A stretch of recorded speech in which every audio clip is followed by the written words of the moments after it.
Bonsoir et bienvenue dans ce journal. Un loyer de 60 000 euros mensuels, c'est ce que pourrait bien débourser le conseil régional très bientôt pour s'installer dans la prestigieuse tour de la Pointe-Simon. À ce prix, la collectivité va s'offrir une visibilité de premier ordre pour ses services et pour une partie du comité martiniquais de tourisme. Un choix que n'apprécie pas l'opposition qui dénonce une dilapidation de l'argent public. Le point avec Stéphane Petitfrère.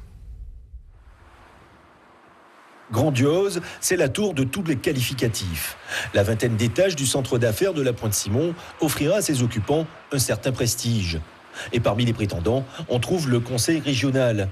Lors de la commission permanente du 13 septembre dernier, les élus étaient appelés à autoriser la signature d'une promesse de bail, 2 étages entièrement aménagés pour une surface de près de 1900 mètres carrés, montant de la location hors taxe, près de 800 000 euros annuels, soit un loyer d'environ 64 000 euros par mois. Selon le président de la collectivité régionale, les actuels locaux de Cluny sont devenus trop exigus et les salariés y seraient dans un état de promiscuité intolérable. Des conditions de travail que nous n'avons toutefois pas été autorisés à constater. Nous devons, si on veut vraiment respecter la réglementation en termes d'hygiène et de sécurité, de leur offrir des espaces. Et nous avons déjà fait une location de surface au rond-point du Vietnam héroïque, nous permettant d'éviter que les gens aient des bureaux dans les couloirs. Vous entendez ce que je vous dis? Soit dans des couloirs, en train de errer, quoi.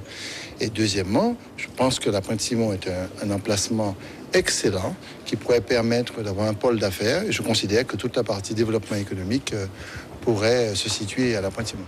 Ces nouveaux bureaux devraient également permettre d'accueillir le comité martiniquais du tourisme ainsi qu'une pépinière d'entreprises de type start-up.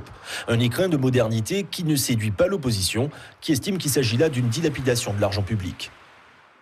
Il est évident que nous sommes entrés en période de crise depuis un moment en Martinique et que cette crise a des répercussions sur les Martiniquais. Et au moment où nous entrons dans cette crise, où nous y sommes, où les Martiniquais souffrent, on va louer pour 828 000 euros de bureaux dans une tour qui par ailleurs pose problème puisque nous savons qu'il y a beaucoup d'interrogations quant au fonds et qui ont servi à construire cette tour. Selon le président du conseil régional, rien n'est figé. Des négociations sont actuellement en cours et plusieurs options de la location à l'achat sont à l'étude. La piste désormais privilégiée serait celle de la location-vente.